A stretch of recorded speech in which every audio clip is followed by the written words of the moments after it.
Hi guys, कैसे हो आप लोग। I welcome you all again on my YouTube channel हमारा झारखंड।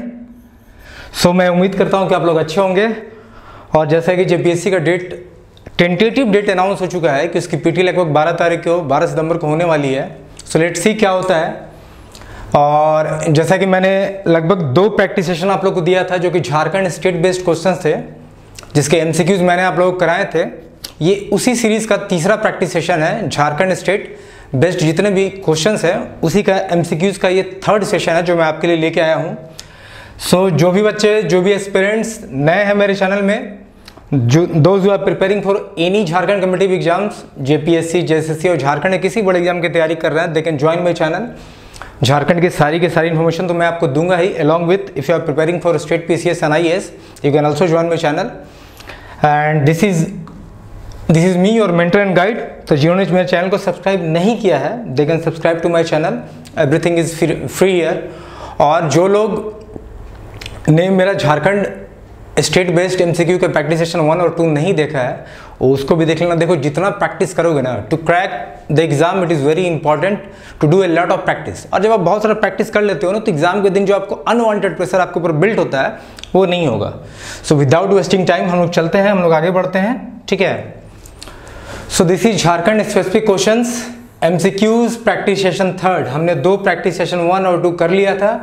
आज मैं तीसरा लेके आया हूं और मैंने बार बार कहा है कि we will practice more than 10,000 question, ठीक है। सो मैं इतना प्रैक्टिस सेशन लाऊंगा ना कि आपका एग्जाम का जो प्रेशर होगा ना एग्जाम के दिन वो निकल जाएगा, बशर्ते कि आप मेरे प्रैक्टिस सेशन में जितने भी क्वेश्चन हो उसको अगर आप अच्छे से करते हो तो, ठीक है। सो विदाउट वेस्टिंग टाइम चलिए हम स्टार्ट करते हैं अपना आज का एमसीक्यू।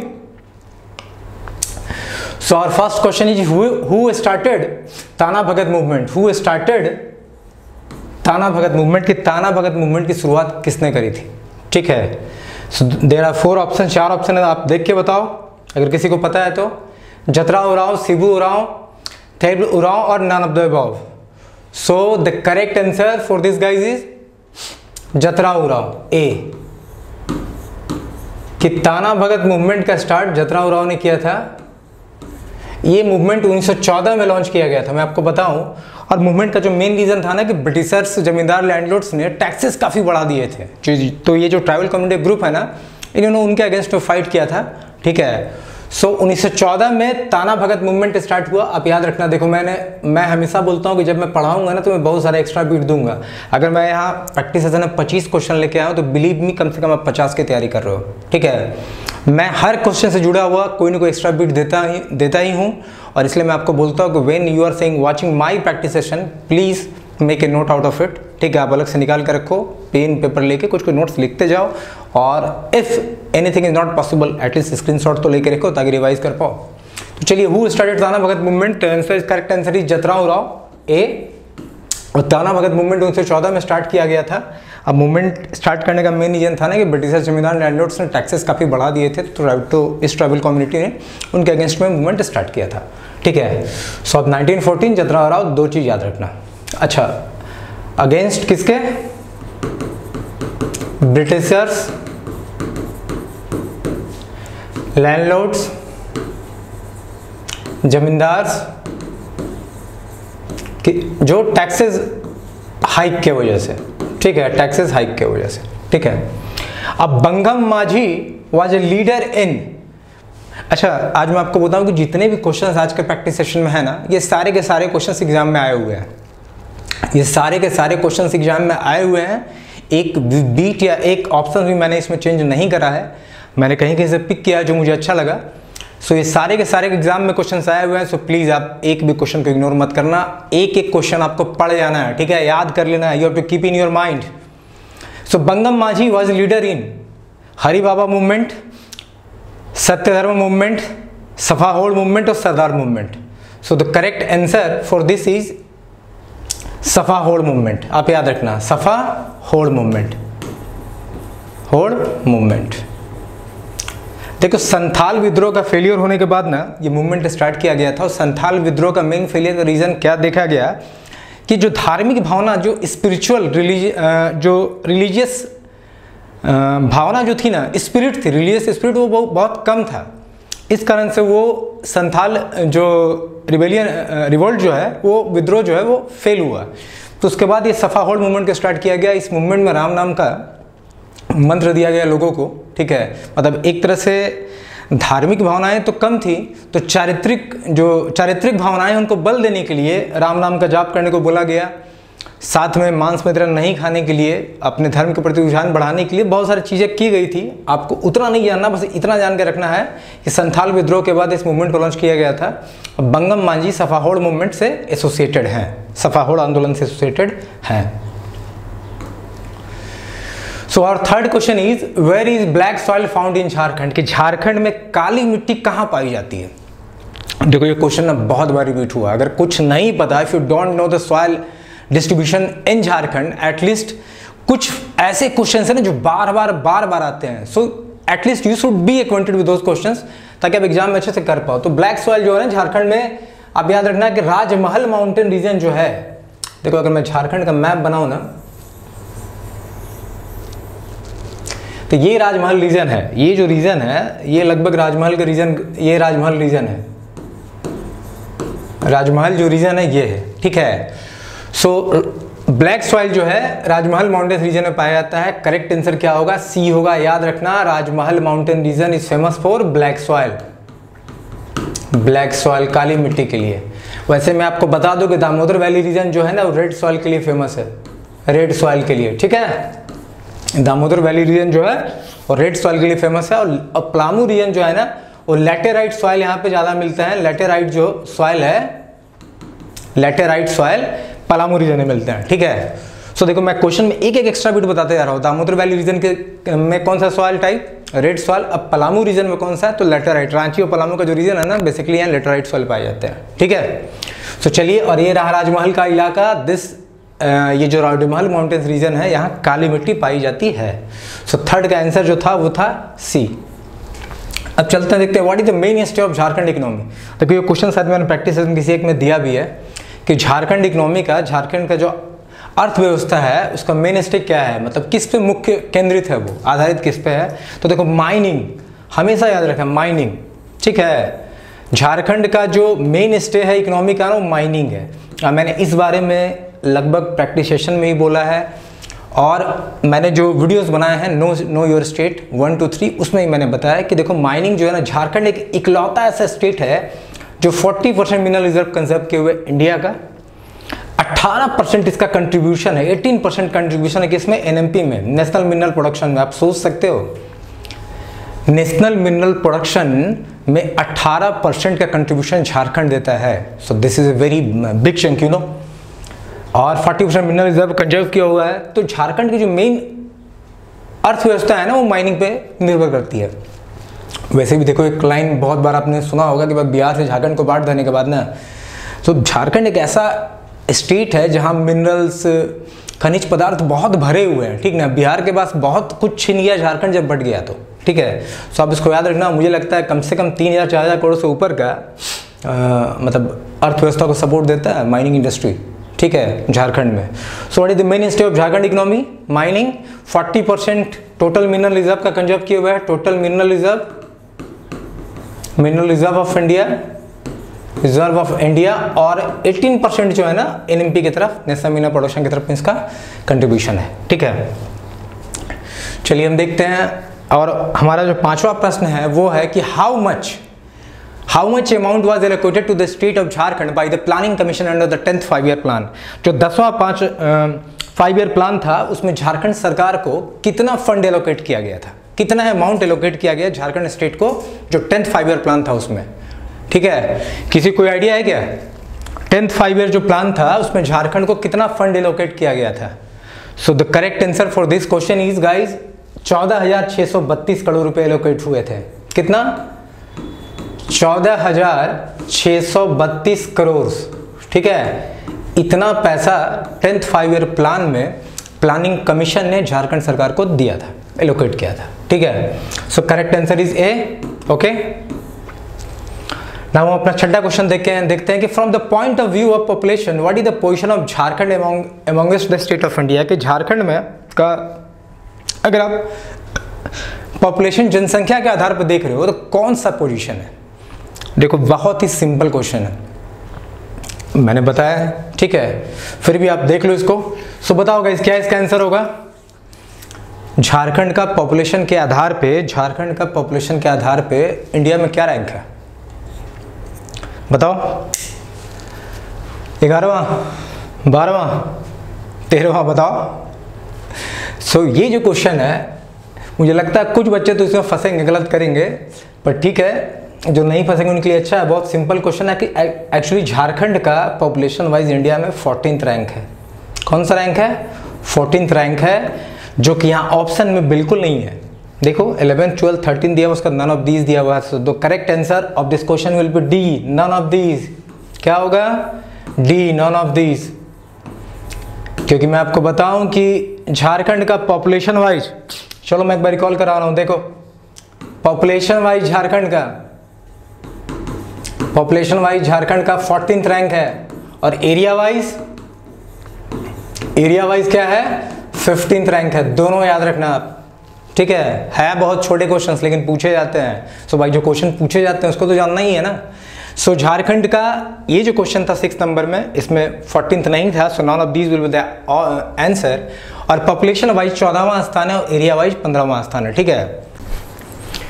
सो आइए हम क्वेश्चन नंबर 7 को देखते हैं। ये क्वेश्चन थोड़ा मिटा हुआ है, इसे आप अच्छे से देख लो पहले। Which of the following region of Jharkhand has the highest forest cover? Jharkhand का वो कौन सा रीजन है जिसका फॉरेस्ट कवर ज़्यादा है, सबसे ज़्यादा है? तो ऑप्शन में हमारे पास क्या क्या है? चतरा है, हजारीबाग है, घाटशिला और रांची है। तो रांची को तो आप ऐसे ही एलिमिनेट कर सकते हो क्योंकि रांची कैपिटल टाउन है, ठीक है, तो वहाँ फॉरेस्ट कवर ज़्यादा होगा नहीं। बाकी हमारे पास 3 ऑप्शन बचा, चतरा, हजारीबाग और घाटशिला। तो आप देखो कि क्वेश्चन में क्या पूछा है कि झारखंड का कौन सा रीजन है जिसका फॉरेस्ट कवर सबसे ज़्यादा है। तो देखो 2017 के असेसमेंट से पहले ना, जो फॉरेस्ट सर्वे का असेसमेंट का रिपोर्ट आया 2017 के पहले जो भी था, उसमें लातेहार का फॉरेस्ट कवर ज़्यादा था, लेकिन अभी चतरा का फॉरेस्ट कवर सबसे ज़्यादा है। सो क्वेश्चन नंबर 7 का जो आंसर है, क्वेश्चन आप देख लो, हो सकता है मैं लिखूंगा तो ये क्वेश्चन शायद मिट जाएगा।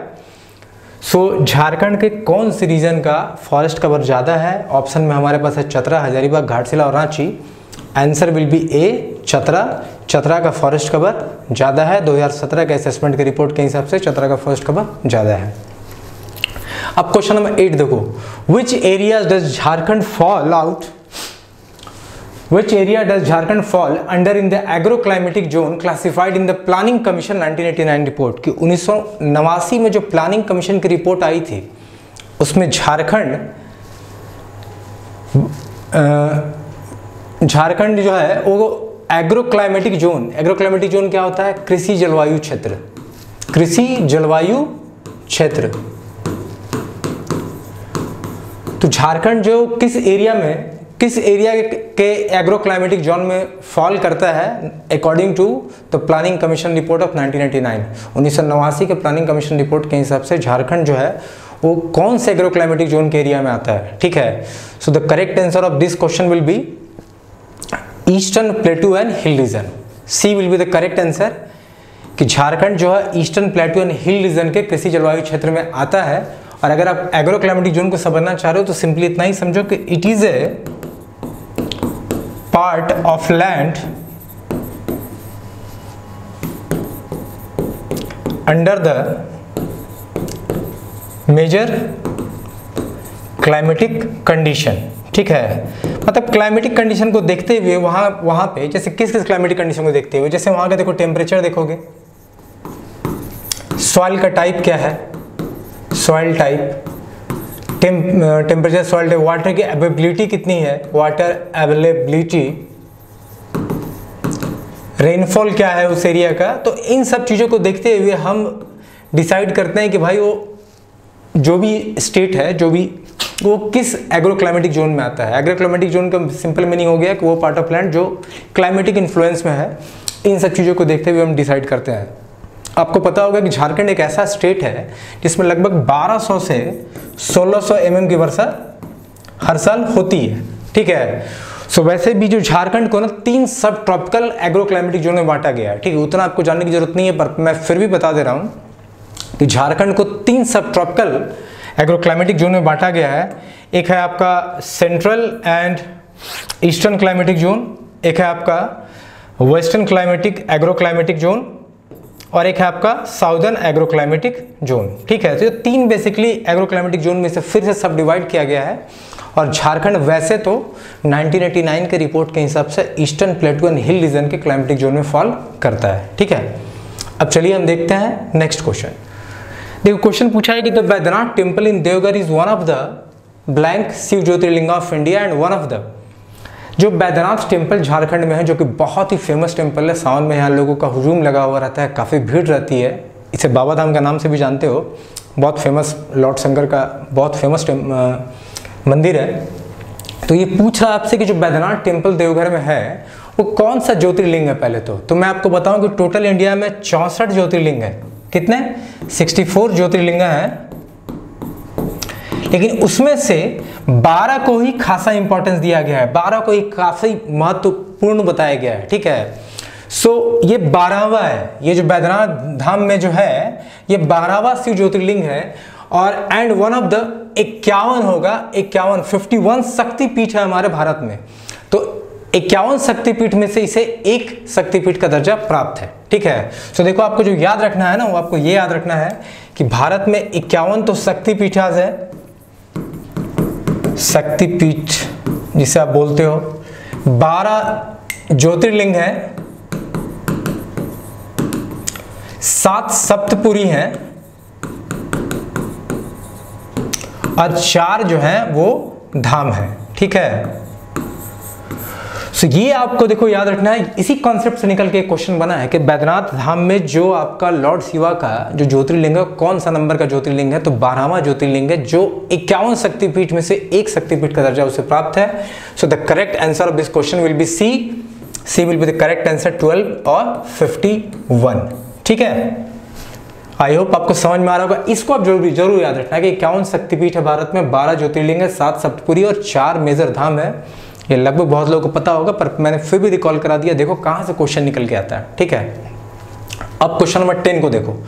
The following tribes of Jharkhand is given the credit of scroll painting, कि भाई झारखंड में वो कौन सा ऐसा ट्राइब है जिसे स्क्रॉल पेंटिंग का क्रेडिट दिया जाता है, कि हाँ भाई स्क्रॉल पेंटिंग का क्रेडिट इस ट्राइब को दिया जाता है। तो झारखंड में ऐसा कौन सा ट्राइब है?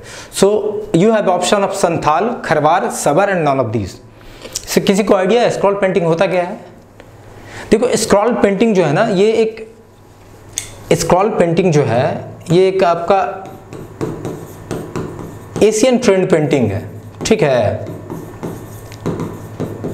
जो बेसिकली एशिया में पेंटिंग होता था और लोग सिल्क और पेपर पे इसको पेंट करते थे, सिल्क या पेपर पे इसको पेंट करते हैं। स्क्रॉल पेंटिंग के बारे में आप इतना ही जानो कि एक एस्थेटिक नेचर का पेंटिंग है जो सिल्क और पेपर पे किया जाता है। और स्क्रॉल पेंटिंग बेसिकली 2 तरह के होते हैं, एक आपका होता है hand scroll painting, hand scroll painting, और एक आपका होता है hanging scroll painting, hanging scroll painting, scroll painting. और इसमें से भी मैंने देखा है कि एक क्वेश्चन पूछा गया है कि भाई ये दोनों पेंटिंग में एक ही बेसिक डिफरेंस है। जो हैंड स्क्रॉल पेंटिंग होता है ना, वो हॉरिजॉन्टल फॉर्मेट में होता है, लाइक दिस, ये हॉरिजॉन्टल फॉर्मेट हुआ, पेंटिंग का तरीका हॉरिजॉन्टली होगा। और जो हैंगिंग स्क्रॉल पेंटिंग है उसमें पेंटिंग का तरीका वर्टिकली होता है। ठीक है, सो बस आप एक ही पॉइंट दोनों में याद रखो, दैट पॉइंट इज कि ये जो है ना, ये हॉरिजॉन्टल फॉर्मेट पेंटिंग है, हॉरिजॉन्टल फॉर्मेट की पेंटिंग है, और ये जो है ना वर्टिकल फॉर्मेट की पेंटिंग है। ये कैसा फॉर्मेट है इसका? वर्टिकल फॉर्मेट की पेंटिंग है। और जो इस प्रश्न का सही उत्तर वो है सबर ट्राइब। सबर ट्राइब को झारखंड में स्क्रॉल पेंटिंग का क्रेडिट दिया जाता है। ठीक है, एक एस्थेटिक नेचर का पेंटिंग है ये, और बेसिकली आप सिल्क या पेपर पे इसको पेंट करते हो।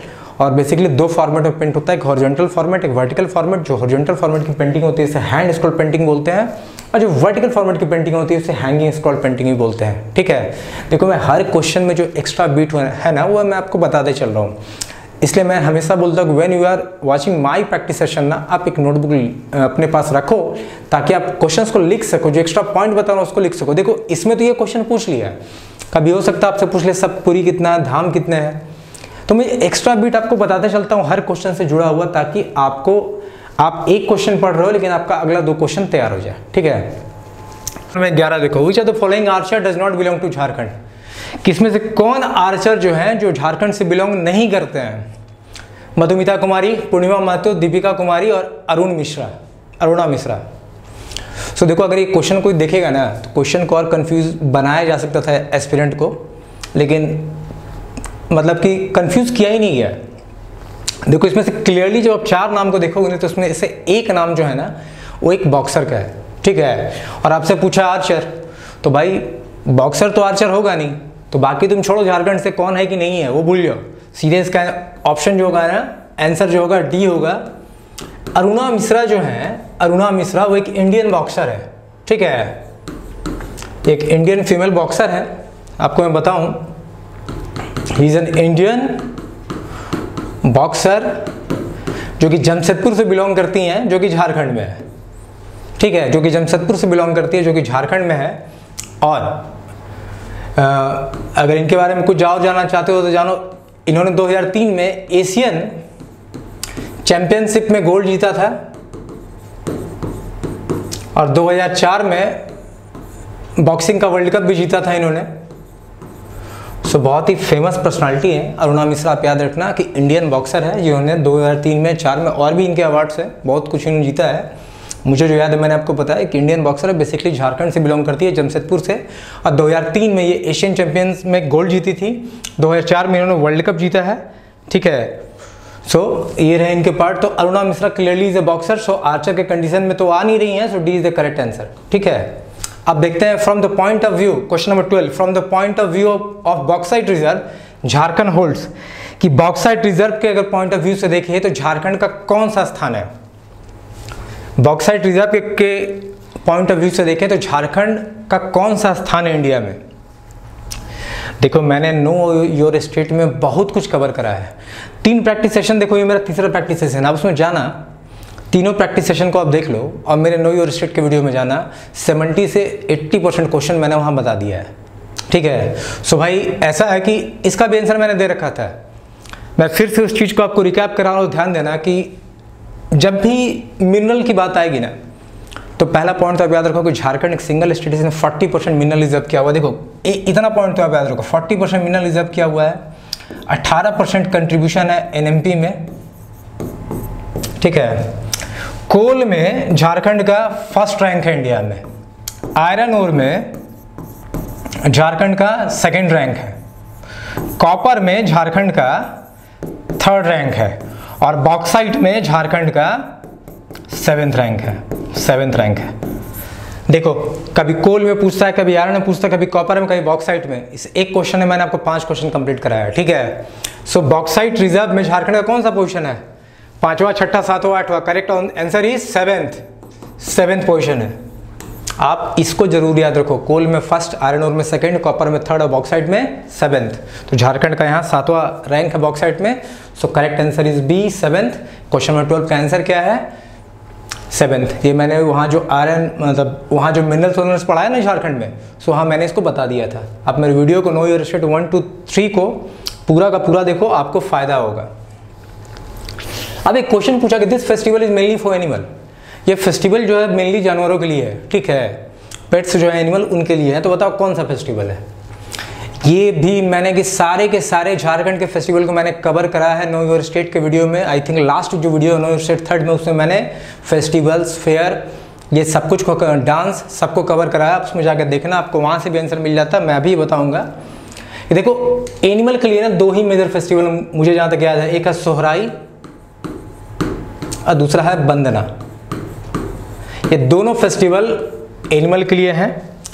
जानवरों को, जो उनके पेट्स होते हैं, उनको अच्छे से नहला धुला के उन्हें वर्मिलियन, सिंदूर और ऑयल का टीका उका लगाया जाता है, माला वाला पहनाया जाता है, उनको पूजा जाता है, ठीक है।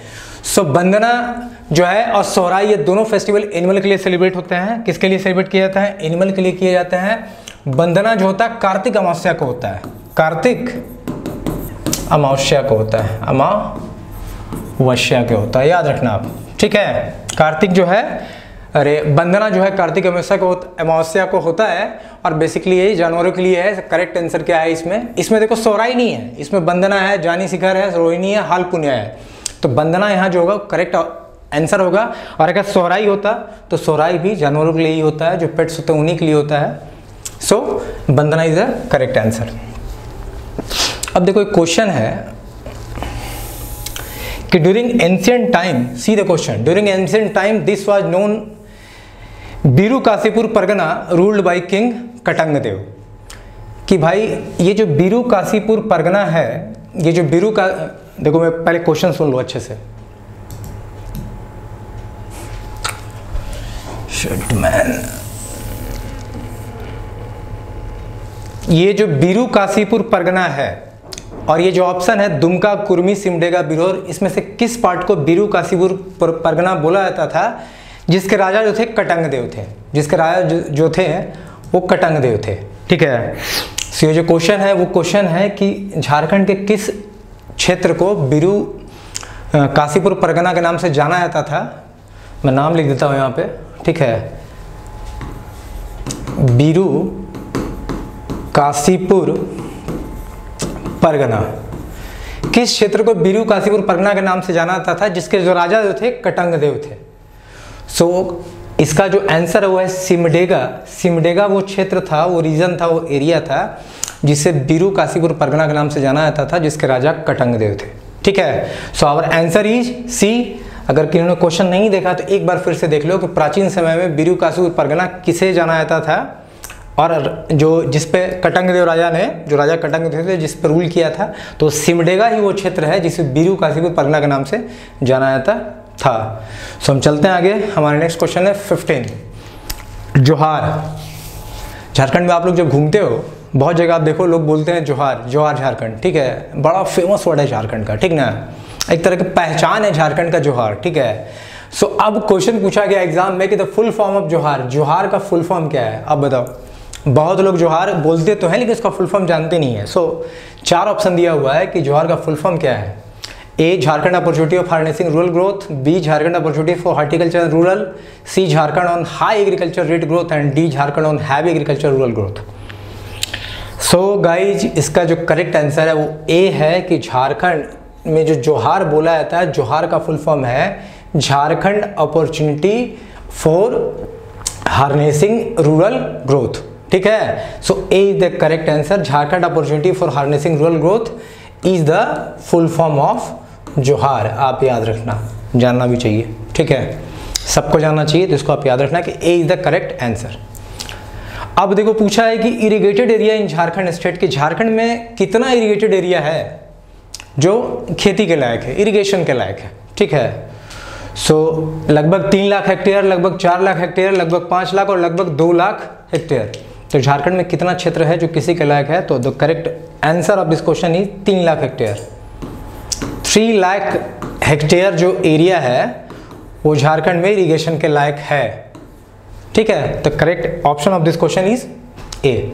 ठीक है, अब क्वेश्चन नंबर 17 देखो, tell the name of a small community of basket makers that uses predominantly floral and forest based motifs in natural earthy colour on the wall of their homes. भाई उस स्मॉल कम्युनिटी का नाम बताओ जो टोकरी वोकरी बनाते हैं और जो जंगल के फ्लोरल एंड फॉरेस्ट बेस्ड जो भी जंगली चीज़ें होती हैं उनको लेके अपने घर को पेंट वोंट करते हैं। ठीक है, देखते होगे ना आदिवासी बेल्ट में आप जब जाते हो तो घर के आगे बहुत अच्छा मतलब कि जंगली फूलों वूलों से बहुत सारा डिज़ाइन बनाया होता है, कलर वलर किया रहता है। ठीक है, सो उस कम्युनिटी का नाम क्या है। मोटिव्स क्या बोलते हैं, मोटिव्स का मीनिंग क्या होता है। मोटिव्स मतलब एक तरह का डिज़ाइन। ठीक है, जो पेंटिंग वेंटिंग में यूज़ आप करते हो। ठीक है, एक तरह का डिज़ाइन है।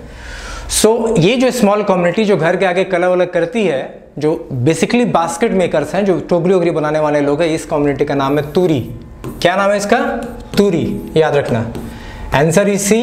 तूरी वो कम्युनिटी है जो बास्केट मेकर्स हैं, जो जंगल के फूल और पौधे वौधे लेके घर को अच्छे से कलर वलर करते हैं, तो तूरी वो कम्युनिटी है। द करेक्ट आंसर इज सी।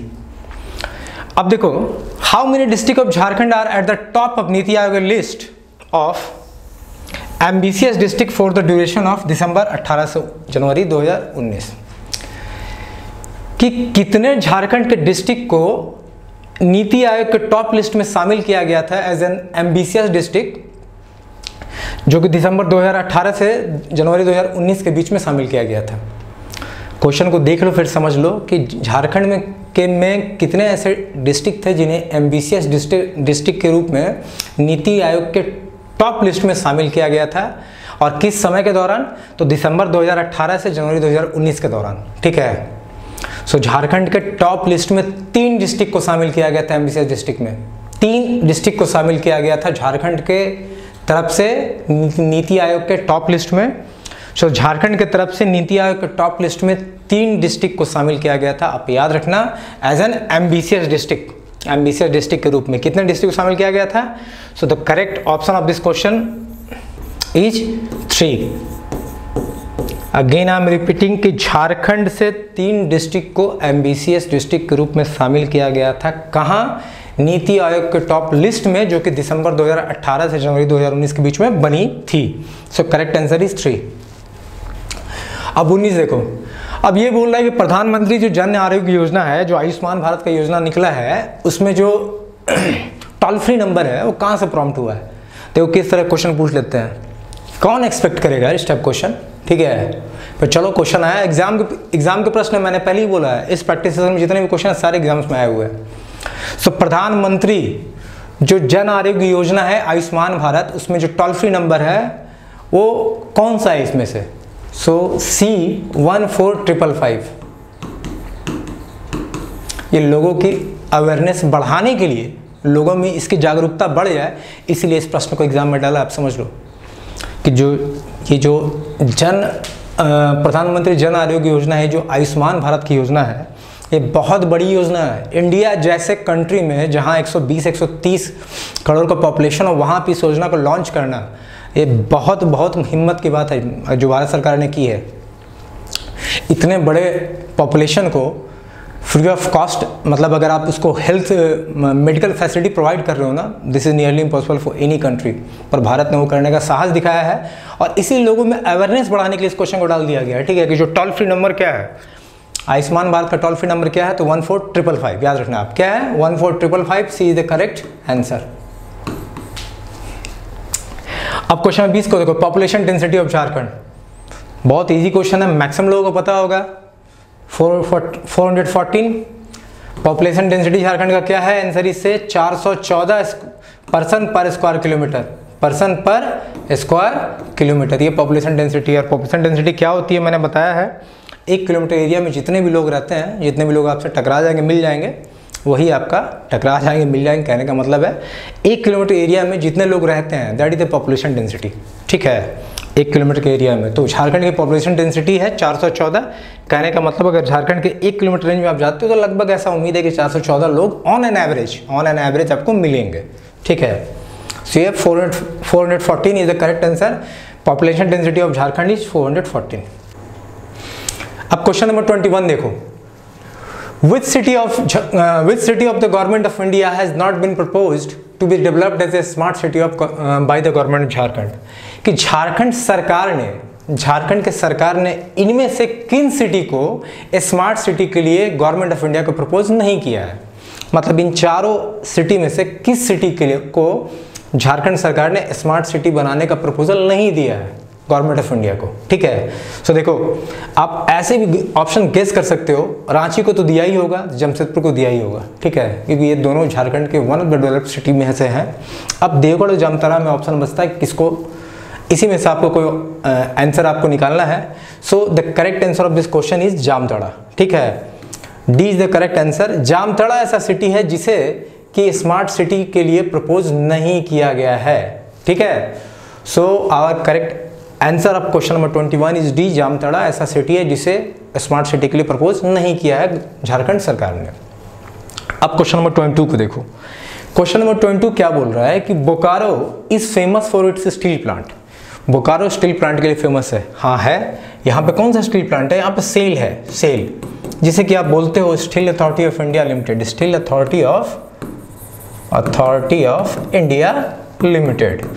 मैं आपको बताऊं कि ये एक पीएसयू है और उसमें भी ये महारत्न कैटेगरी की पीएसयू है।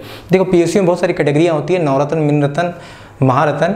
सो सेल जो है ना महारत्न का स्टेटस से मिला हुआ है, और ये जो स्टेटस मिलता है अकॉर्डिंग टू टर्नओवर और जो प्रोडक्शन उसके हिसाब से दिया जाता है। तो क्वेश्चन पूछा है कि Bokaro is famous for steel plant which is biggest in Asia. बहुत बड़ा प्लांट है, नो डाउट, पूरी एक सिटी बसी हुई है इस प्लांट को लेके, and was build with the help of तो क्वेश्चन ने हमसे पूछा है कि बोकारो में जो स्टील प्लांट है जो कि एशिया में बहुत बड़ा है, उसे किस दूसरे देश की मदद से बनाया गया है? So the correct answer of this question is Soviet union option है, अमेरिका है, जापान है, जर्मनी है। So the correct option of this question is Soviet union या रशिया, जो आज प्रेजेंटली क्या है, रशिया है। तो इसे सोवियत यूनियन या रशिया की मदद से बनाया गया है, ठीक है। सो हमारा आंसर क्या है? हमारा आंसर ए है। अच्छा, मुझे याद आ रहा है कि मैंने पिछले प्रैक्टिस सेशन में एक क्वेश्चन दिया था कि HEC जो है, रांची में जो HEC है, हैवी इंजीनियरिंग कॉर्पोरेशन, जो HEC है उसे भी किसकी मदद से सेटअप किया गया है? तो देखो आप दो चीज़ याद रखना, HEC और सेल, ये दोनों जो है ना, ये दोनों रशिया के मदद से सेटअप किया गया है। तो ये दोनों बहुत बड़ी कंपनियां हैं और दोनों को रशिया की मदद से सेटअप किया गया है। लेकिन यहाँ मेरा जिक्र करने का मकसद ये था कि मैंने जो पिछले लेक्चर में प्रैक्टिस सेशन में क्या बोला था, एक क्वेश्चन आया था कि HEC को किसकी मदद से सेटअप किया गया है, लेकिन वहाँ ऑप्शन में क्या क्या थे? वहाँ ऑप्शन में थे जापान, अमेरिका, ब्राज़ील और चेक रिपब्लिक। चौथा ऑप्शन क्या था? चेक रिपब्लिक, या जिसे आप चेकोस्लोवाकिया ही बोलते हो। तो देखो इस ऑप्शन में रशिया था ही नहीं। और मैंने जो आंसर बताया था, आप लोगों को जो मैं आंसर बताया था, मैंने वो चेक रिपब्लिक या चेकोस्लोवाकिया बताया था, ठीक है। सो कुछ बच्चों, कुछ एस्पिरेंट्स का कमेंट आया कि नहीं रशिया करेक्ट आंसर होगा, 4 गलत है। देखो क्या है कि HEC के सेटअप में ना रशिया ने मेजर रोल निभाया था, लेकिन एक यूनिट HEC का चेक रिपब्लिक की मदद से भी सेटअप किया गया था। अब इस क्वेश्चन को हम ऐसे तो छोड़ नहीं सकते हैं। देखो बहुत बार जब क्वेश्चन आता है ना और आंसर अगर आपका सुटेबली बैठे नहीं, तो आपको ऑप्शन के हिसाब से आंसर करना होता है। आप किसी क्वेश्चन को छोड़ तो नहीं सकते हो ना, आप you lose your marks. So HEC का एक यूनिट जो है, एक यूनिट वो चेक रिपब्लिक या चेकोस्लोवाकिया की मदद से सेटअप किया गया था। इसलिए ऑप्शन को देखते हुए मैंने चेक रिपब्लिक या चेकोस्लोवाकिया को सही ऑप्शन में बताया था, ठीक है। लेकिन अगर यहाँ रशिया होता तो Russia would be the most appropriate answer, लेकिन रशिया नहीं था। सो आई गो विथ चेक रिपब्लिक। सो जिन बच्चों को इस क्वेश्चन में डाउट था, देखो मैंने बोला था अगर मुझे कोई भी, मैं यहाँ जो भी पढ़ा रहा हूँ, अगर कोई क्वेश्चन का आंसर डिफर करता है आप मुझे कमेंट में बताओ, मैं नेक्स्ट लेक्चर में उसको रेक्टिफाई जरूर करूँगा, ठीक है। देखो गलती किसी से भी हो सकता है, लेकिन गलती से सीख लेना सबसे बड़ी चीज़ है। Learning is a continuous process, हमें सीखते रहना चाहिए, ठीक है। तो इसीलिए मैंने HEC के उस यूनिट के लिए चेक रिपब्लिक ऑप्शन दिया था। और इसका करेक्ट आंसर क्या होगा कि बोकारो जो है सोवियत यूनियन रशिया की मदद से सेटअप किया गया है। और आपको याद क्या रखना है कि HEC और सेल, ये दोनों जो कंपनियां हैं, दोनों में रशिया ने खासा मदद करी है। सो ये दोनों क्वेश्चन में जब भी आए कि किस कंट्री की मदद से बनाया गया है, सो आप याद रखना रशिया, ठीक है। चलिए हम आगे देखते हैं। हम नेक्स्ट क्वेश्चन अपना देखते हैं। क्वेश्चन नंबर 13 देखो, the famous Singhbhum thrust zone. देखो सिंघभूम थ्रस्ट जोन जो है ना, इसको आप अच्छे से देख लेना, इंपॉर्टेंट है, एग्जाम में आया है और ये आपको जानना भी चाहिए। सिंघभूम थ्रस्ट जोन जो है वो ऐसा एरिया है जो लगभग 170 किलोमीटर के आसपास का एरिया है, जो बहुत सारा मिनरल का हाउस बोला जाता है, ठीक है। और मिनरल हाउस उसे बोला जाता है। तो जो फेमस सिंघभूम थ्रस्ट जोन है, जिसे कि मिनरल हाउस बोला जाता है, जो लगभग 167 किलोमीटर के एरिया है, वो किसको किसको कवर करता है, आपसे ऑप्शन ने पूछा है। क्वेश्चन को मैं फिर रिपीट कर रहा हूँ, ध्यान समझना। सिंघभूम थ्रस्ट जोन जिसे बोला जाता है, जो कि 167 किलोमीटर के एरिया को कवर करता है, जिसे मिनरल हाउस भी बोला जाता है, वो इन ऑप्शन में से किस किस एरिया को कवर करता है? वो इन ऑप्शन में से किस किस एरिया को कवर करता है? ईस्ट सिंघभूम, सरायकेला खरसावान, वेस्ट सिंघभूम या all of the above? Singhbhum thrust zone, ये चारों में से कौन सा ऑप्शन होगा? सिंघभूम थ्रस्ट जोन क्या ईस्ट सिंघभूम को बोलते हैं, सरायकेला खरसावान को बोलते हैं, कि वेस्ट सिंघभूम को बोलते हैं, या ऑल ऑफ द अबव? तो इसका जो आंसर होगा वो होगा डी। सिंघभूम थ्रस्ट जोन जो है वो ये तीनों को मिला के बोलते हैं सिंघभूम थ्रस्ट जोन। क्या होगा? All of the above, all of the above, मतलब ईस्ट सिंघभूम, वेस्ट सिंघभूम और सरायकेला खरसावान, ये तीनों को जब मिला दोगे ना तो वो पूरा एरिया को हम सिंघभूम थ्रस्ट जोन बोलते हैं, ठीक है। आप याद रखना। और उसे ही हाउस ऑफ सेबल इंपॉर्टेंट मिनरल ही बोला था, मिनरल वहाँ बहुत मिलते हैं हैवी मात्रा में। So Singhbhum thrust zone, east, Saraikela, west Singhbhum, ये तीनों का मिला हुआ पार्ट है। So correct answer is D. अब क्वेश्चन नंबर 24 देखो, the district famous for stone and bidi making industries. Stone और बीड़ी मेकिंग इंडस्ट्री जो है वो कौन से डिस्ट्रिक्ट में है? कौन सा डिस्ट्रिक्ट उसके लिए फेमस है? So correct answer is Pakur. Correct answer is Pakur, C. Pakur is famous for stone and bidi making industry, ठीक है। याद रखना आप, जहाँ स्टोन और बीड़ी मेकिंग आप देखो तो कौन सा डिस्ट्रिक्ट इसके लिए फेमस है, तो पाकुड़ डिस्ट्रिक्ट है। ठीक है, पाकुड़ कहाँ पड़ेगा? North eastern part of Jharkhand. ठीक है, अब देखते हैं क्वेश्चन नंबर 25 और 26। One of the following is not a painting style. इसमें से ये जो 4 ऑप्शन दिया हुआ है, क्वेश्चन को देखो आप कि ये जो 4 ऑप्शन है इसमें से कौन सा जो ऑप्शन है वो पेंटिंग स्टाइल नहीं है। कि ये चारों में से उरांव वॉल पेंटिंग, जोड़ा पटिया, लहासुआ और संथाली वॉल पेंटिंग, ये चारों में से कौन सा एक ऑप्शन ऐसा है जो कि पेंटिंग स्टाइल नहीं है? तो मैं आपको बताऊं कि उड़ाव वॉल पेंटिंग पेंटिंग स्टाइल है, जदो पटिया पेंटिंग स्टाइल है, संथाली वॉल पेंटिंग भी एक पेंटिंग स्टाइल है, लेकिन लहासुआ जो है ना, this is not a painting style, this is not a painting style. Correct option is C. Lahasua क्या है कि नागपुरी फोक डांस है। नागपुरी बेसिकली लहासुआ जो है नागपुरी फोक डांस है। So this is not a painting style. ठीक है, सो आप याद रखना कि बाकी सब तो पेंटिंग स्टाइल है। क्वेश्चन हमसे पूछा था कि इसमें से कौन सा ऐसा है जो पेंटिंग स्टाइल नहीं है, तो लहासुआ जो है गाइस वो लहासुआ नागपुरी फोक डांस है। ठीक है, सो क्वेश्चन नंबर 25 का ऑप्शन क्या है? लहासुआ। ठीक है, ये फोक डांस है, ये नागपुरी फोक डांस है। So answer is C. अब हमारा आज का लास्ट क्वेश्चन कि Oraon comb cut, Oraon comb cut is, ये क्या है? उराव कॉम्ब कट जो है, ये जो नाम है ये है क्या? पेंटिंग है, डांस है, फूड है, ट्राइबल ज्वेलरी है? बताओ ये क्या है? उराव कॉम्ब कट बेसिकली क्या है? सोचो, सोच के बताओ मुझे। देखो, उराव कॉम्ब कट एक टाइप की पेंटिंग है। क्या है? एक टाइप की पेंटिंग है। आप इसे याद रखना, जो कि उराव कम्युनिटी के द्वारा की जाती है। उराव कॉम्ब कट क्या है? अब जैसा नाम suggest, as name suggest, Oraon community के द्वारा की जाती है, एक टाइप ऑफ पेंटिंग है। इसके बारे में कुछ पॉइंट था इसलिए मैंने लिख दिया, इसे आप जान लो, शायद काम आए। ठीक है, देखो Oraon community, Oraon comb cut जो है एक पेंटिंग है टाइप की। उसमें क्या करती है बेसिकली कि Oraon comb cut painting can be traced back to ancient times. Images of cattle feeding, papyrus, bird, fish, plant, circuit lotus, zigzag square, opposing triangle geometry forms, arches in series are common. Floral art forms are used during the harvest time. देखो Oraon comb cut क्या है?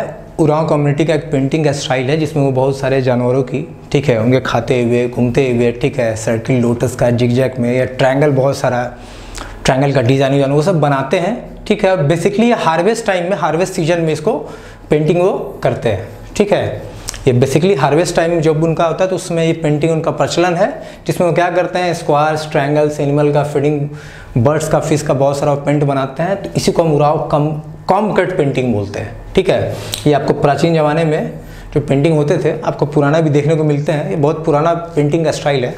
ठीक है, so guys आज का जो हमारा practice session था यही एंड हो रहा। आई होप कि मैं जो भी बता रहा हूँ आपको, आप उसको देख रहे होंगे ढंग से। अगर किसी भी प्रश्न का उत्तर, क्वेश्चन का उत्तर आपको गलत लगता है तो मुझे कमेंट में बताइए।